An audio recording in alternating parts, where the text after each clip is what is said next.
All right, the show is sponsored by BetterHelp, okay? Listen, sometimes we all need to just get something off, get it out there. We don't want to share it with anyone close to us because maybe it's about them. That's why, listeners, let's get real for a moment. We all carry around the stress, big and small, and when we keep that bottled up, it starts to affect us negatively, right? That's why therapy is a safe space to get things off your chest and figure out how to work through whatever's weighing you down. So if you're thinking of starting therapy, give BetterHelp a chance. It's the way to go. It's entirely online. You don't have to get in a car. It's designed to be convenient, flexible, and suited to your schedule, baby. Just fill out a brief questionnaire to get matched with a licensed therapist, right? These are the real deal. And switch therapists anytime for no additional charge. Get it off your chest with BetterHelp. Visit BetterHelp.com/Pete today to get 10% off your first month. That's BetterHelp, HELP.com/Pete. This is the Pete and Sebastian Show with Pete Correale and Sebastian Maniscalco. Welcome to the Pete and Sebastian Show. We are here with Carrot Top. This is a man that I have watched. I was watching you on Johnny Carson. I think that's where I got introduced to you. Yeah, right? Old. I saw him on Johnny Carson. He came out and he had this box, and I was fascinated with the speed at which he was doing all these jokes, right? Now, my first question to you is, in those days, do you know just like where you're gonna go, or is that like all? Because it looked like you were just like, oh, I got this. That's how it's supposed to come across. Just kind of manic and not really, the next joke kind of thing. It's definitely an organized outline mess. I kind of know. Although I will say, back on those shows, I didn't have that kind of pattern really, because that was when you just put all your greatest hits together and go and do a spot. When you take it all back to the show, it's all in a different order and a different. The show we have here is like very organized, and people say, "Well, it looks like you just go." I said, "Well, I am. There's sections where you can dance and get in and out, but you have to have the basics, the beginning and the ending, and the somewhat of a middle." But that is true. Those shows were always a little bit more challenging because you really didn't. I was just doing all the current events. Here's Bill Clinton's podium, and boom, here's the thing, and whatever would happen to be the joke. But it was fast because I'm terrified. I want time to get out of there. So I do move. I've slowed down. I do. The show has a little more of a pace to it now than it used to. Okay, so you're on Johnny Carson. Is this for you at the time your big splash into kind of national recognition? Because I don't necessarily know the story of how you got to where you got to, and what was your... Yeah, it was the first year on Leno, not Carson, but I wanted to keep it going as long as we could. So I didn't quite get on Carson. Oh, you didn't? No, but the Carson people loved me. The guy that booked it, McCulley, whatever his name was, he loved me. It's weird. I'd go down to the club and I would do a set and I'd kill, and he would say, every comic's like, dude, you are the Tonight Show. You're like, it's just so perfectly for the TV. And and they would say, well, Johnny hates, props and hates variety. Oh. And I would say, but that's what's called television. It's visually, that's what you want. And then I said, well, his Karnak is props. Everything he did before after the monologue was a prop. Right. Ed was a fucking prop. I mean, everything was, He was. Right. So I would I would say to them, please, this is great.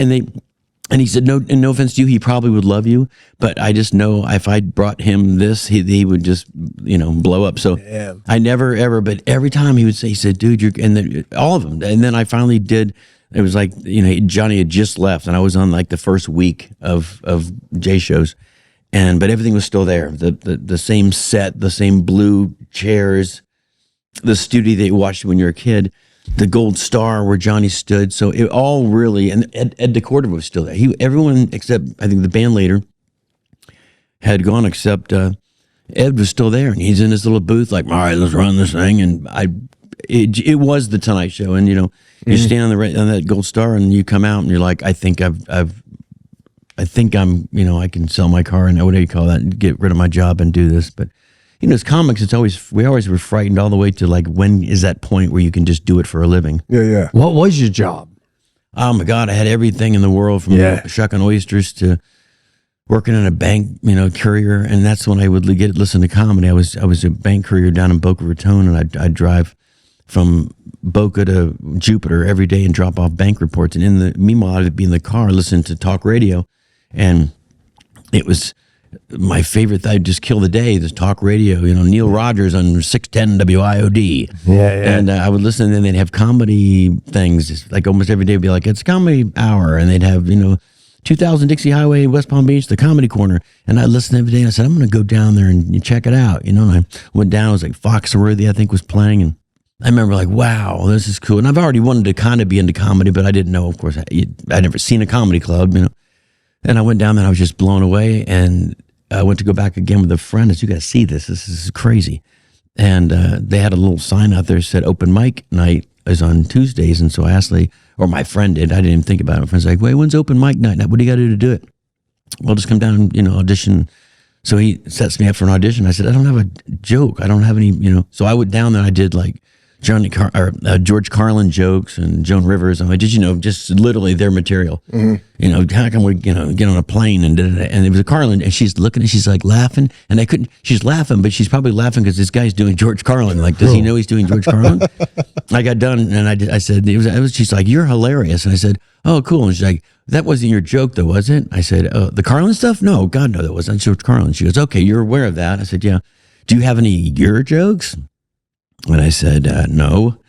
And she said, well, you need to have your own jokes to do the thing. And I said, oh, I didn't know. I thought you could just go up there and entertain people.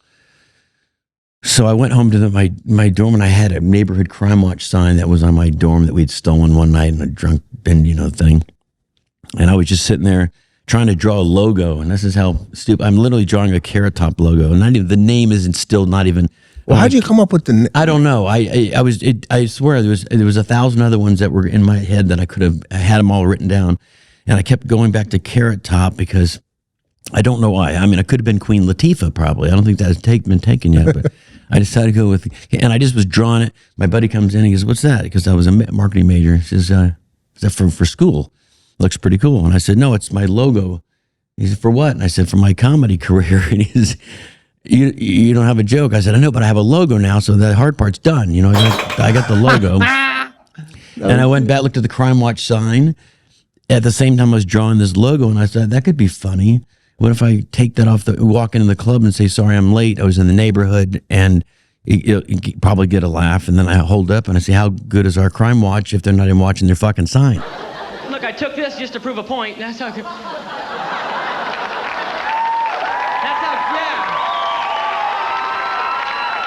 Didn't let me do this. Like, you can't do that. I'm like, why? Because it's a real sign. Well, no kidding. That's why I took the sign.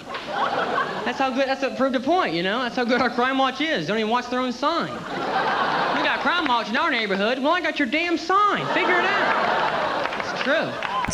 And I went down and told her that, and she says, "That's great. Now, do you have more of that?" And I said, "I can go steal more signs if you want." So I did. I went around Boca, and I stole all these signs that were funny. And there was one that said "Slow Children at Play," and it's still everywhere you see it. They'll have a little stick figure of a person with no feet. And I'd say, well, no wonder they're slow. They don't have any feet. And she's like, this is great. So that's how the props kind of started to get involved, more visually and more. And I was kind of I was creating them in a sense of like just reading them. I wasn't writing my own joke. Then I started writing some signs, kind of, there's a one-way street on a dead-end road. There was a whole bunch of them. And I just put together all these little signs and ended on the Crime Watch, and it was whatever one I ended on. And there's one that said no train horn between certain hours. And I thought, well, you need the horn during the certain hours. They don't have a horn. The daytime you can see it. So they had it backwards, right? So it was clever and funny, and everybody had seen it. And then the lady said, I think you can make it the contest. And I did. I won. And then what now? I'm like, I think I'm out of signs.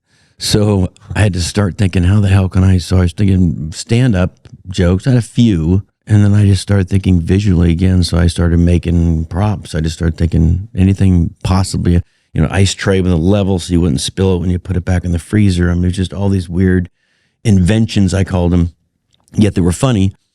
And it just started building and building. And, as a comic, you need more time. So I would just keep building more shit to get more times. Okay, this show is sponsored by BetterHelp. Okay, guys, we've all been in a position where you want to get something off your chest. You just got something bothering you, but you're not comfortable talking to a friend or family member about it. Well, listen to me. Let's get real for a moment. We carry this stress, big and small, and when we keep it bottled up, it starts to affect us. Negativity.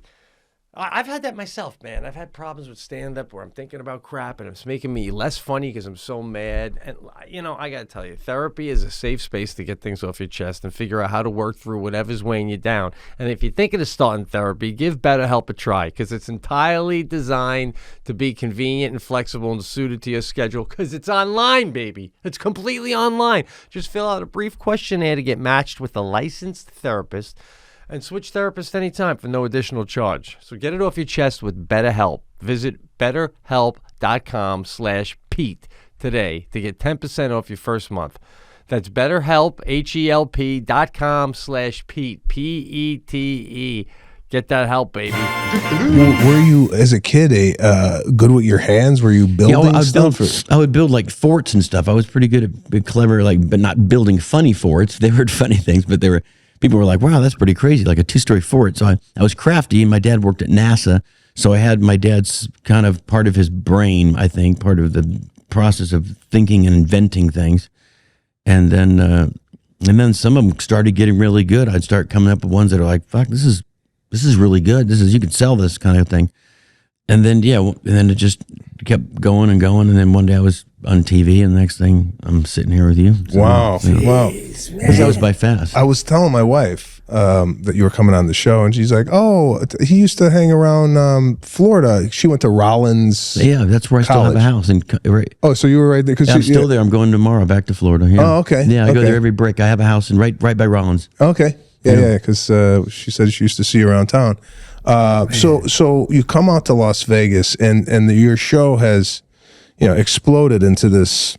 I mean, you go from making your own stuff to this pretty elaborate show here in Las Vegas. Was this always where you wanted to go as far as with your show? You mean Vegas, or just as a big show? Vegas and a big show. Was that always in the back of your head, or just kind of evolved that way? It definitely evolved, but it also was kind of thought out. I mean, everything was kind of thought out. Like people, I would always, I thought there should be a brand. I thought there should be something, like being a marketing major. So I thought, well, there should be a name that's kind of a name. Scott Thompson, not the best stage name. Mm-hmm.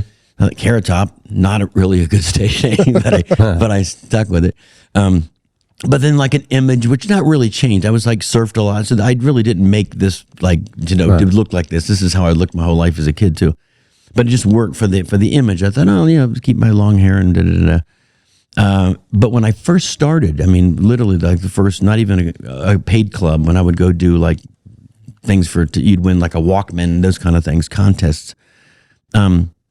I would always have like big bells and whistles kind of thing. So I'd have my little prop trunk, but I'd have a little foot pedal that my dad helped me make that had a leaf blower attached to it, and a strobe light. And so I had all these little. So it's already kind of becoming like a production, a show, a bill, like you're saying, a Vegas show. And I remember doing the Tonight Show, and I was setting up for my rehearsal, and I had my little foot pedal box and my blower machine, and Jay's like, is that a leaf blower? Like the leaf blower? And I said, yeah. He's like, well, I've never seen a comic bring a leaf. Is that part of the is that part of the throw? Is that a prop? And I said, yeah, it's a joke when I talk about Michael Jackson. I hit it, and then I the air blows my face. And he was like, that's amazing. He just couldn't believe that he'd ever seen someone bring a leaf blower, to set up to. And I said, yeah. And then I do a joke later about being in a hurricane. So there's 2 jokes I get to use with the leaf blower. Right. But so it's always wanted to be. I always wanted to be more of a production, and with music and lights. And so I had the strobe lights, and I had. And it made sense, but it didn't make sense. Like comics would sit in the back of the room, and it's got like strobe lights, and I'd have the slow motion music, and I would do a prop, but then I'd say, I'm going to show you how I did that in slow motion. And it was just, it made no sense, but it looked cool, and people were like, I love this. It's like a little show. It's like a little mini show. Were you going to say something? I have. You're legendary, all right? I've been doing stand-up for years, and I've known you since I started, and I would think about you throughout the course of my career at various moments, like, because and it's easy to say all this now because you're so successful. I'm sure you got a lot of money and you've done great. But like, I'd be late to a show and I need like a glass of water before I go on. And I would think of you and I'm like, Jesus, I can't even get a glass of water. This guy's got to set up a fucking leaf blower or this or that. Like, there's so much involved. Number two, when I started out in New York City, I smoked cigarettes. Those were so cool. You weren't cool. Like, there was a school of thought, like, you'd hear the jokes. You were like the Jackie Robinson of stand-up comedy because you're doing something that nobody does, and they get jealous when you're getting good, and they get like, oh, you know all the things they said. It took me to get older and more mature. I did not like you, but it took a very short period of time for me to go, this guy, it's not just stand-up. He's so much more than that. I mean, if anything, Copperfield should be getting me mad. Like, you're in his realm. You know what I mean? Stand-up was just the vehicle to get started. Right. But you had to have such thick skin. Oh, absolutely, and you still do. And it's funny because that could be a 5-hour podcast just on all the shit that I've endured from nothing. When you first start out, or at least when I did back in Florida, 1985 is a long time ago. The most important thing, at least then in comedy, was to do your own thing. Like, people really were down on, original. You got to do yours. You can't go up there and do you. You can't do, and if you tried to even get close, they'd say, you're doing, Now, the fact that I even did props, they'd say, oh, like Gallagher. I'm like, no, not like Gallagher. And then they would say, like, even Gallagher would say things like, you're doing my act. And I'm like, no, I'm not.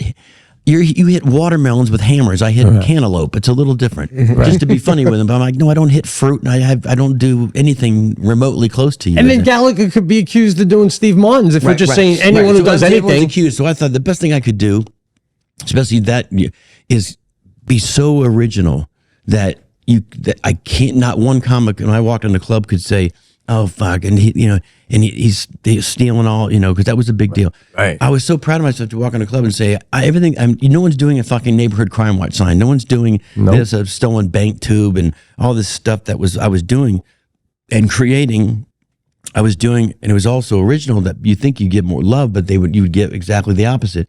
People were somewhat kind of angry, like, how the hell did you get on the Tonight Show and I didn't? I'm like, I don't know. They asked, and I was doing something, I guess that fit for their programming that I don't know. I mean, I can ask when I'm there. Why don't you put on, right? And then Jay one day said to me, my comments give me fit because I put you on the phone. Literally, I said, oh God, I'm sorry. Do they really? He's, oh, every time I'm at a club, how do you keep booking Karen time? And I'm like, because you make people laugh. But he would say, because he brings the shit and he does the job. And I said, well, thanks, Jay. But it was just, it was just, you keep going and then finally you at one point you finally, you kind of stop caring, but you always still care. Like, it's bringing up, I just told this last night when I was I had no idea who this guy was next to me. He was talking about show business. He said he liked Bill Burr, and I said, fuck, I love Bill Burr. And I said, I got to tell you my Bill Burr story. And he says, what's that? I go on Howard Stern, and this is years ago. I go on Howard, and if you've ever been on Howard, it's the scariest thing in the world, because he has this little room they put you in, and then they all sit in there and they talk about you, and you could hear them talking about you, and then they go on and on and on about you, about just weird shit, things that aren't even true, and they say, all right, bring Carrot Top in, and you walk in, and he's right there, bigger in life as Howard Stern, and he just automatically starts. He says, all right, what's your deal? And I said, I don't know, and he says, Jesus, you're like handsome. And I said, I'm handsome? He says, yeah. And they could not all be more like just loving me. Like, you look like a normal person. I said, well, who said I didn't? They said, you're like a monster. And your body built like this. You look like a normal build. I said, yeah. And Robin kept saying, your eyebrows you have beautiful eyebrows. I said, oh, thank you. I don't know why they said that. And I said, who said I had weird eyebrows? She says, the thing. He shows up the thing on People Mag. I said, oh, People Magazine had weird. I didn't know that.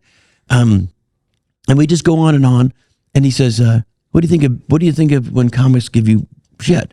I said, well, they all give me shit. I don't know. What do I think? I mean, I think it sucks, but there's not much I can do about it. He goes, what do you think about Bill Burr? I said, Bill Burr? He goes, yeah. I've never heard of Bill Burr. He goes, you never heard of Bill Burr? And I said, no. Hey, play the Bill Burr. Now, play the Bill Burr thing. And it's a clip where he's just fucking going after me like there's no, you have no idea. Just like fucking this guy, and then fucking of all things, fucking Carrot Top, are you shitting right now? And I'm just listening to it. I'm like, oof, it's really brutal. And we cut back.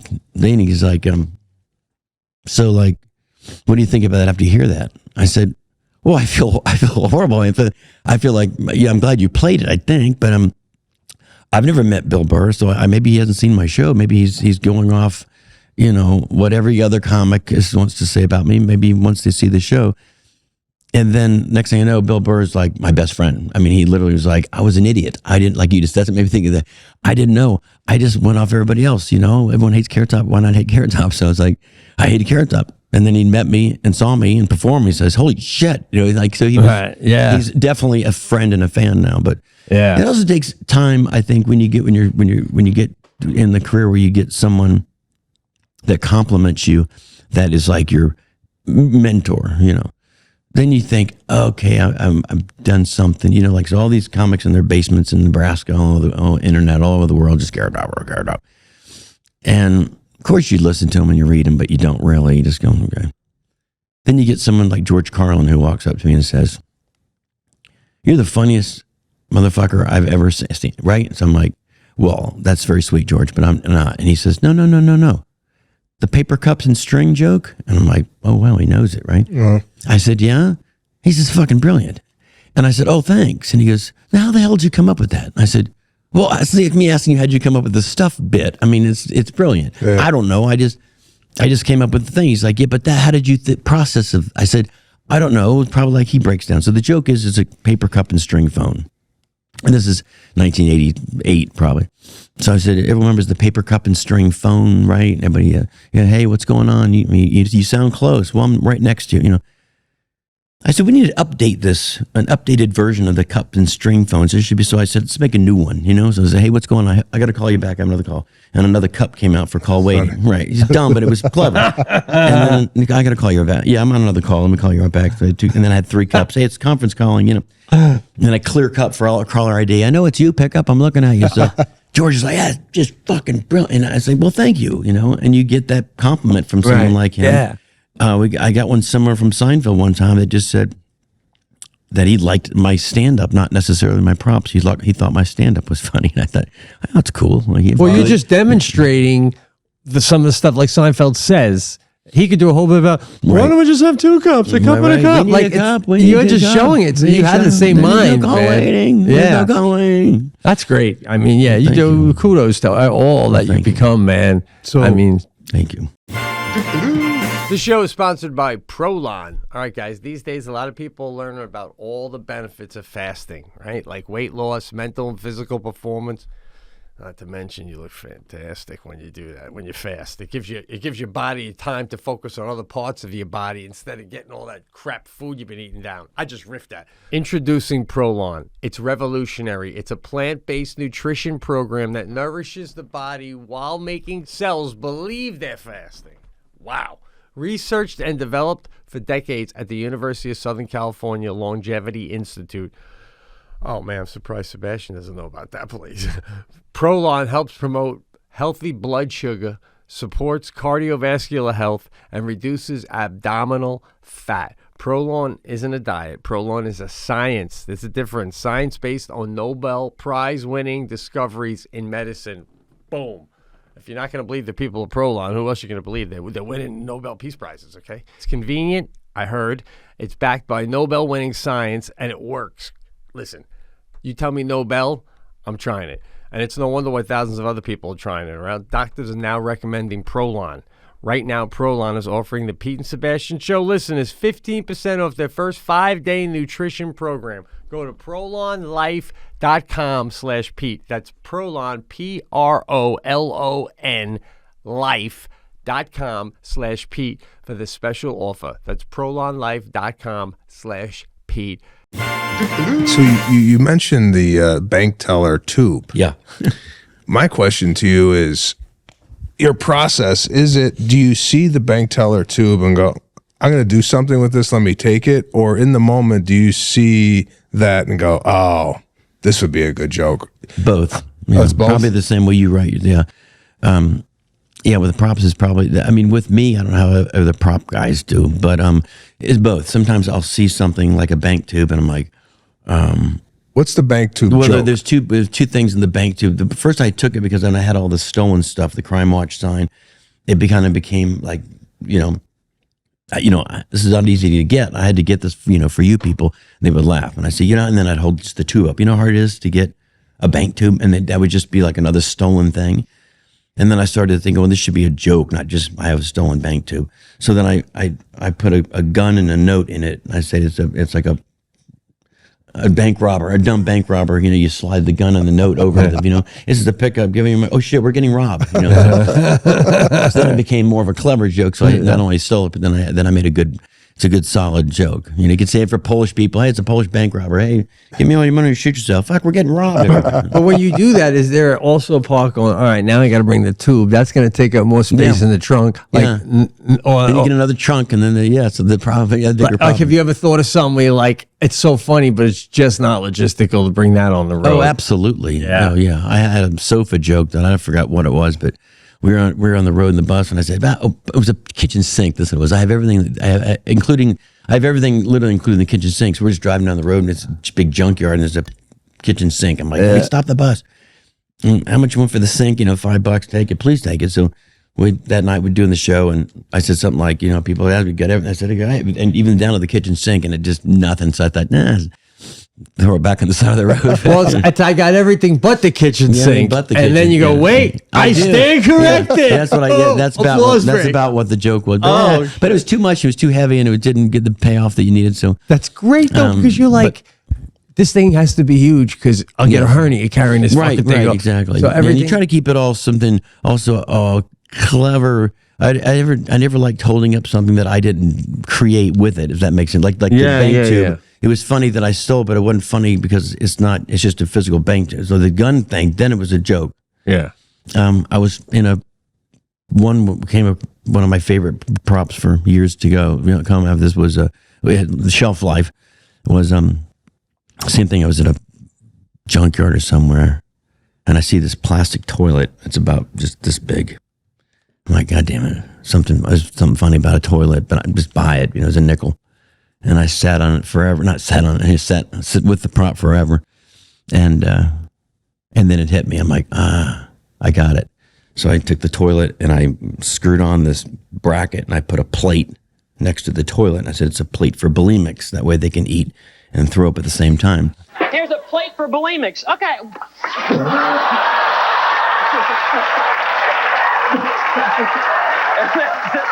lot easier. And man, that joke would kill and kill and kill for you. I was like, you're almost like your closer, Yeah.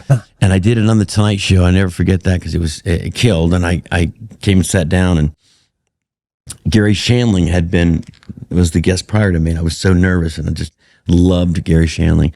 And he wasn't going to stay. He was going to leave. And then, Jay says, we'll be right back with Carrot Top. You want to stay with Carrot Top? And he's like, I can't do a Shanley anymore, but I'll stay with Carrot Top.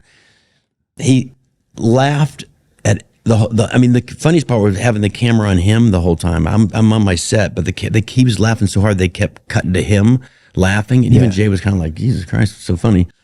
And I came over to sit down, and he just kept saying, "Play for bulimics, play for bulimics," and I go, yeah, and he's like, "Plate for bulimics," like this, and I was like, thank you, and he was like, and I thought, well, that's so cool. That was these little moments in my career that I never forget. The Carlin one, Gary Shandling, where you're just thinking, this is cool, man. That's a genius, beyond genius, thinks something I did was really funny, so it was cool. So you mentioned your father, NASA, right?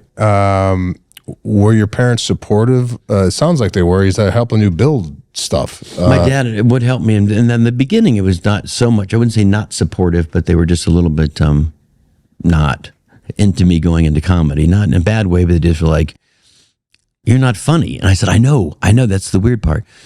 My dad literally would say, but like he didn't get it. And so I see, well, what are you doing down? And I went to college. So I went down. When I went to college is when I tried to get into comedy. So I came back and I told my father, he says, "So what are you doing for jobs?" And I told him this, that. I said, then I make, believe it or not, I make just like $200 every week because I keep winning this contest. It's like you win like $50 and you get a Walkman. So I had just boxes of Walkmans.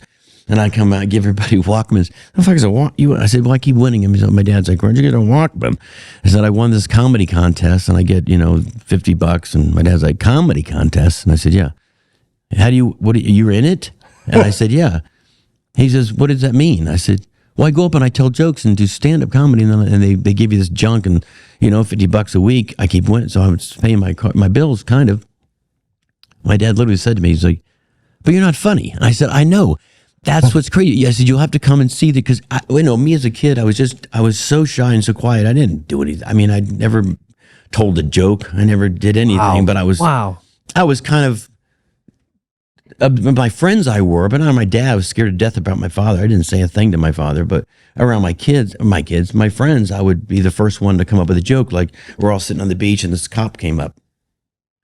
They had a bonfire and marshmallows and cop comes up and he goes, who's the oldest here? And I was like, me. I was like 16 or something. He says, you got to get all your friends and you can't have a fire in the beach. It's illegal. And I said, oh, we do it every summer. He says, you can't have a fire in the beach. And I said, well, where do you want us to go? We're right next to water and sand, the safest place you could have a fire. Where do you want us to take it? And the guy says, take it anywhere but here. I said, really? Because right here really is the same. And it's funny and it's observant. And I think that was one of the first bits I put in my show. The cop came up and I tried to make it as one of my bits and it worked. But then my dad would never see me do it. But then he came to the show and he's like, Jesus Christ, where'd you come from? So you were. I started building things and I was funny on stage, but I wasn't funny at home. So you weren't like at the kitchen table, kind of like showing. None of that. No, it was with the friends. Wow. It was with the friends. Yeah, the family. I was pretty quiet. I mean, I would make references to things that were dumb. I mean, I always do that. My mom would give me milk, and I said, I think this milk's bad, and she'd put chocolate in it and stir it. I said, well, now it's bad chocolate milk. Mom, this makes no sense. Like she thinks she fixed the problem. Well, now it's chocolate. The dog would shit on the rug and she'd literally come into me and go, who did this? I'm like, well, I'm assuming the dog did. No, I was in there, but, so it was always that kind of, making observations to my parents and stuff, but never really being quite funny with them. Well, there's so many comics, though, that I feel that I know that aren't particularly funny. And you could tell growing up they weren't either. It's an outlet, Right, to sure. Really, but like, did you ever go through the process like, MC, and then after you MC for a while, so was it tricky with props to MC? Because not too much, because I would just do a few and then bring up the guy. Just a few, you wouldn't do any of the bigger stuff. Yeah. And it wasn't really bad. I mean, it worked for me, but I think most people were like, I think you're more of like a middle. Because the stuff was just someone's usually in the way too. So, and I had to get enough to, that's kind of like all my comic friends would say, I got 10 minutes. He's gonna go build 15 more minutes, and in a sense, it was true. The more props I had, more time I could do. So I would call the lady at the club and say, I've got 2 trunks instead of 1. She said, okay, you go up to 3 trunks. I'll let you feature. I'm not kidding. So, When you that was the old joke in the club. You do 5, you do a trunk, you do 5. But before you were famous, who's carrying the trunks? Are you making 3 Back trips then, to your car? I was carrying this, and there were so many comics that would, again, why they give me grief, like, you're not carrying my shit. Why would you care what I do? Like, they would always say that, like, you're gonna be a prop comic and you're gonna carry this shit all around the country? And I said, yeah, like, I said, eventually someone will. Yeah. Right? Someone's going to carry the guitars for the Stones one day. Hey, either that or I'll just headline Vegas and leave it all there, baby. I always carried my trunks. I literally, all the time, just by myself. So, you say the leaf blower, and I'm sure this has happened, do stand-up, straight stand-up, your joke doesn't go, it just doesn't go. There is an element here, what you do is, there could be a malfunction to one of the, so do you just call out the malfunction? Yes. Or absolutely, yeah. That didn't work, or and usually, like, people will say when they see the show, they said that was the funniest part that didn't work, and I'm like, well, it's supposed to work, and they said, well, how you saved it, and it's kind of like going back to Carson.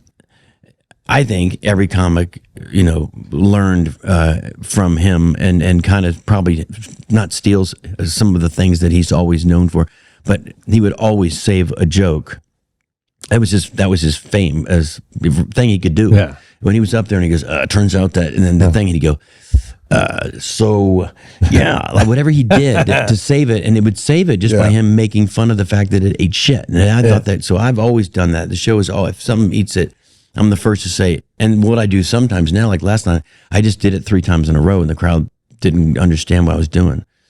I just kept doing it, but like it was scripted. I just said, I've done one about it. Well, I did with the new golfer, the baseball player that agreed to a $700 million contract. God, I said, thank God he agreed, right? Whew.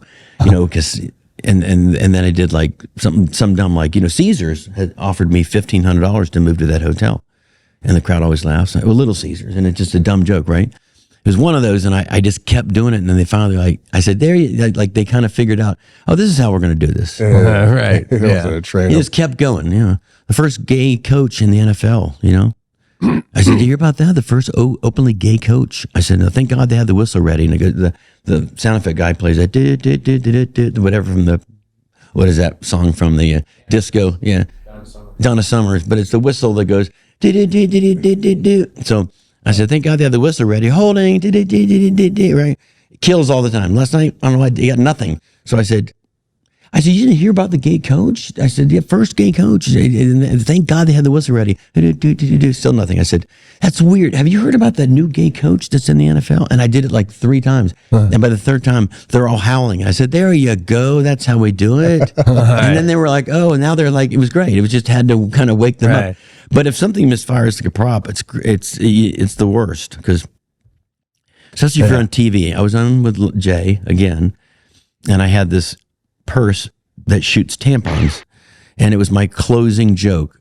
And I say, I made a purse for women that shoots tampons. That way, if your girl would have crossed the bar, you hey Connie, and the tampon would fly across the stage.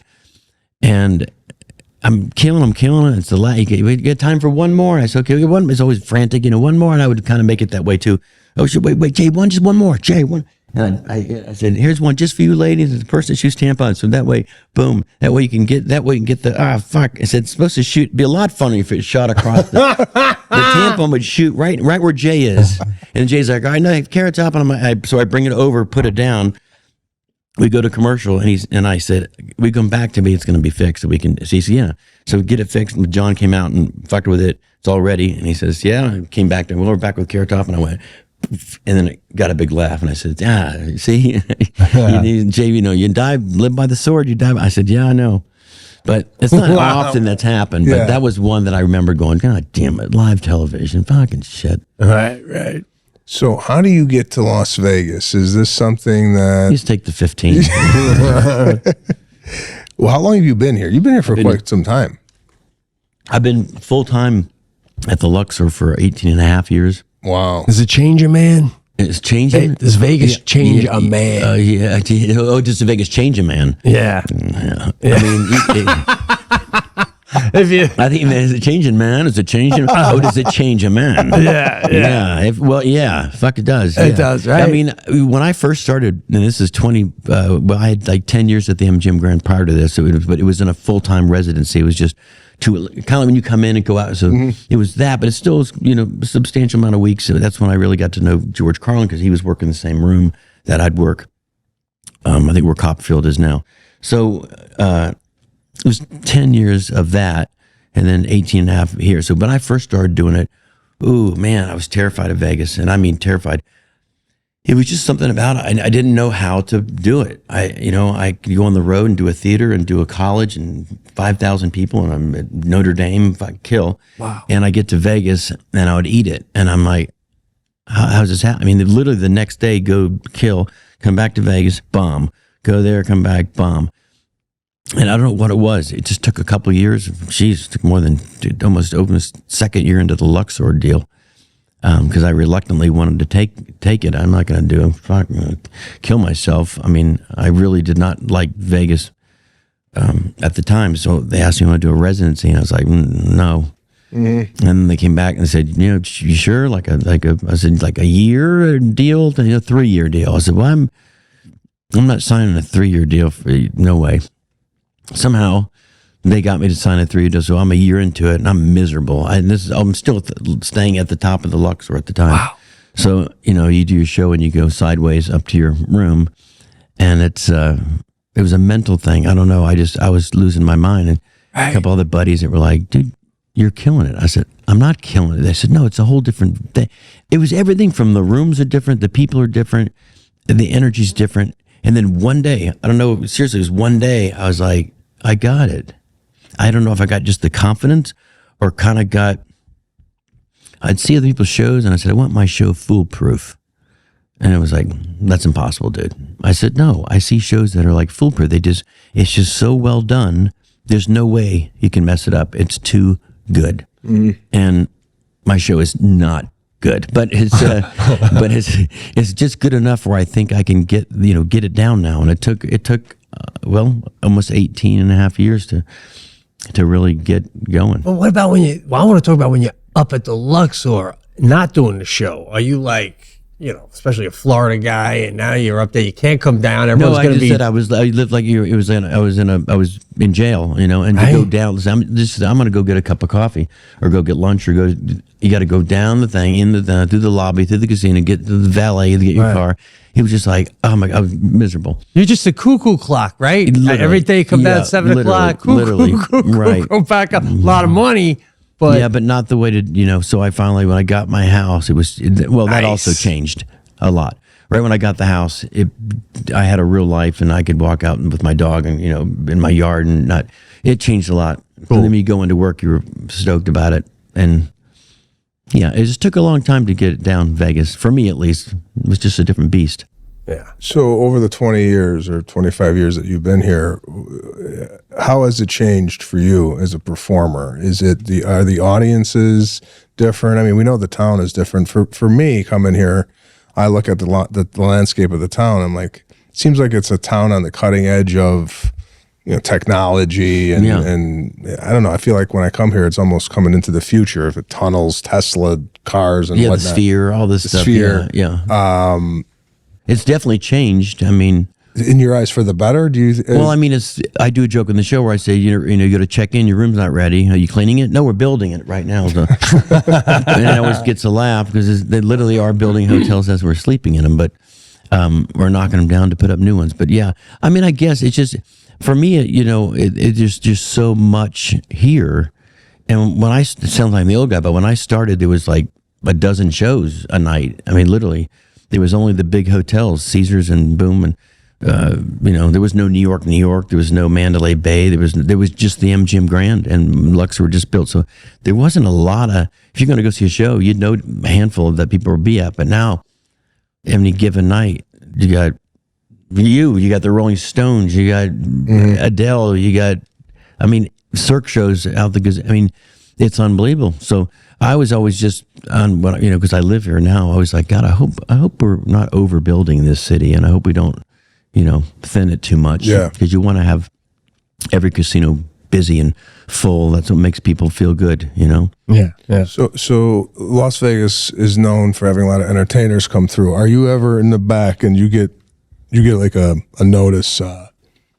Tom Cruise is in the audience tonight, or anybody that you were like a fan of that is coming to watch you. Is there? First of all, have you ever met Tom Cruise? We have a thing on. No, I have not. Okay, or Michael Jackson. There's a whole thing last night I did in the show about Michael Jackson. I was close to meeting Michael Jackson, and I did not though. Yeah. Well, explain how you were close. How did that? Well, I was at the Luxor and. Because he used to live out here too, right? He lived right down the street from me, and I literally would. I was not joking. He said Michael Jackson was his neighbor. I drive home from work, and I'd drive by his house just to see. I mean, literally, I'm like that kind of person. I just see maybe he might be out there watering the lawn. I don't know. Right. Yeah, checking the mail. I don't know. Right, in his robe, getting the mail. Like that, people aren't normal. He probably went and checked the mail one time, maybe one time. But I would go and just drive by and just see if there's a light on, or just see if he's. Fuck, you never know. And I'd never seen him. But then one night, Chris Angel called me. That's when he had a show at the Luxor as well. We both had shows going on at the Luxor. And he called me. He knows that I'm a huge Michael Jackson phenomenon freak. So he says, Scotty, I think, now I'm not 100% sure, but I think Michael Jackson's going to come to my show tonight with his son. And no one can come, but you can come. But no Jeff, nobody. So I broke the news to Jeff, said, you can't come. I have just security's going to walk me down. So I'm in my show. I'm doing a Michael Jackson bit that I have in the show. And as I'm in the middle of doing it with the leaf blower hitting me, I'm thinking, I'm going to go meet this guy right after, like literally 10 minutes from now. And I come running off the stage, and there's Jeff, and I see security, and he's like, what? He's like, they can't. I said, they canceled on me? Or they said, no, Michael Jackson. They were already ready to run me down there, and that 5 seconds, it was just like Chris called and said, no, he didn't. He just bailed. Oh, wow. But I was this close. And, being my neighbor, I said, I got to run into him I'd run into his dad every day at, Target and shit all the time. Really? Every day. I mean, literally every week I'd see his dad at, like, Target or grocery store, and he'd always say, hey, Scott, Carrot Top. What'd I call you? Scott, Carrot Top? That's nuts to me, man. Yeah. Carrot Top and Michael Jackson's dad chatting at Target. Yeah. He was always known for being around town. People would always see him, yeah. Wow. But never met Tom Cruise, no. Is there other people? But going back to your first question, do they tell you? Sometimes they, like, if there's someone that shows up that unannounced, I don't know, they might put a thing on the side that shows, like whatever's here, and I can read and say, oh, fuck, what? I'm usually informed before. Do you incorporate any famous people that come to your show in your show? Absolutely. And if I hear they're coming, I already come up with something, and then I usually do it regardless of asking them. I just do it. But if they specifically ask me not to be like mentioned, and not mentioned like in front of, but be, what do you call it? Calling upon, or whatever. Hey, ladies and gentlemen, Tom Cruise. Then I definitely don't do that. I walk right by him. When I go into the crowd and do this thing, I just walk right by him. We had a performer one night come, and that was the number one rule. We're coming, but no shout out, please, no nothing. But didn't say I couldn't make a joke about him. So It's a good old days. I go out, I did, and I boom, and I do this thing where I give out a shot of booze, and I'm giving out shots of Crown, and the first person to stand up that wants the shot of Crown is the person that did not want to be mentioned. So I'm like, is this a trick? So I'm like, okay, and loves me, and we go back, and then I do this horrible, I can tell you who it is, Shania Twain. And then I go up and I do this joke about her that I'd already done in my show. So I didn't usually I make up one when they come, they're like, so-and-so's coming. Like a Sting came. I said, I need a Sting joke. So I'll come up with a Sting joke right before they get there. But this one I already had built in. I used to about Shania Twain. Every song she sings is like a cheerleader. Every song, and then they play them. But let's go, girls. And every song has got this little, oh, right. Let's go, right? So it's funny. I said, Shania, she's beautiful. And I would so nail that again. Like just a throwaway. I would so nail that again. And so my friend's like, you're not going to do the nail again thing when she's here. I said, well, yeah. You're going to say you nailed her again with her there and her husband's there? I'm like, well, yes, because she knows I didn't nail her once. So it's just, yeah. And Fred's going to think, did you nail him? So I do it and it kills. And the first thing she comes back is, you nailed me again? I said, yeah. Said, yeah. You don't remember I don't remember the first time, but you nailed me, huh? And I said, yeah. Oh, just having fun. You know, you and I have something in common. I never just almost forgot about this. We both were in a movie or shot a movie with Robert De Niro. What movie did you shoot with him? Called Las Vegas. Las Vegas. Yeah. So cut from it. So I spent the way here. I'm like, I did a scene with Robert De Niro. Didn't quite make fucking make the movie, but I did a scene with him. Did you? What year was this around? Oh God, 10 years ago? Not 10 years ago. Was it 10? God, it might have been. Was there any interaction? Well, this is the best part. I love this because you just can't, when they tell you this, you're like, what? Of course I'll do it. So it was Robert De Niro, Morgan Freeman, Michael Douglas, Kevin Kline. Oh, okay. It was kind of the Hangover, really movie for old guys going to Vegas, and it's like the Hangover. These old guys are. So it wasn't a good movie, but it didn't matter to me. I'm like, I'm in the scene, so I'm there for someone's death. Someone died, and I'm there at the funeral in Vegas because I'm Carrot Top. Why not be Carrot Top's at the funeral? And we do this little in action with a little reaction scene. But I get to sit in this. The director brings me in. It's like 5 a.m. I'd flown in from Vegas. It's literally 5 a.m, and he meets me it's like dark out, and he says, "Oh man, dude, thanks for doing this. This is great. Everyone's so excited you're going to do this." I said, "Oh, thanks. Here, come on in here." And puts me in this room, and all the chairs are in there. It's like literally 5 chairs with those names on them, and then a blank chair. So he says, "Just sit. You want anything? Want a coffee? Just sit in here and just chill. We'll be right. Those guys are all being here soon." I'm like, "You want me to sit in here?"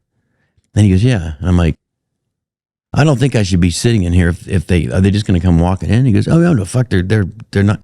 I said, I'll go out with you, and when they get in, maybe you can introduce me to them, but I'm not going to just sit in my chair and like De Niro, Michael. Yeah.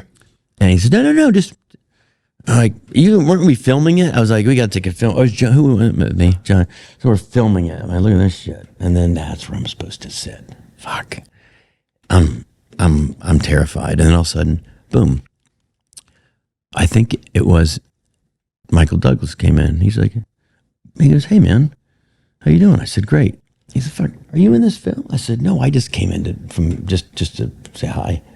He goes, "What?" I said, "No, I'm in the film." Yeah. "Oh fuck, well that's good." And I said, you must have didn't get in the script. I'm in the film. And he goes, "No, I'm just trying to follow my stupid lines." And he's just sitting there. He's talking to me real nice. "How's Vegas?" I said, "Great." "How do you do that shit?" De Niro walks in. I'm like, "God damn it." And he's, "What do you do?" Yeah. And he says, "Carrot Top." And I'm like, fuck, and he says, "You meet him?" He says, "Yeah, I just met him. They can be nicer." He's like, "How the fuck do you?" And Niro's like, how many shows? I can't do right now. "How many shows do you do?" And I said, like, 6 a week. And I said, "Yeah." "Fuck." I said, "Well, you do like 10 movies a week, so it doesn't matter. You work, where you work, I work." He says, "Yeah, but that's different." I said, "Is it?" He goes, "That's way different." "Right, Michael?" And Michael's like, "What?" He said, "Go back to sleep." And they're all fucking with each other. And then Kevin Kline comes in like tap dancing. He's the funniest. He's literally tap dancing and singing some song on his phone. And he's dancing and he's like, "This has made my day." He says, "Who walks in for work and Carrot Top is sitting at breakfast?" And I said, "Oh," and he says, "You are the most," and he just is loving. And I'm just freaking out that they're all just loving me so much. And then Morgan Freeman walks in and he says, everyone goes, "Morning." And he says, "Who the fuck are you?"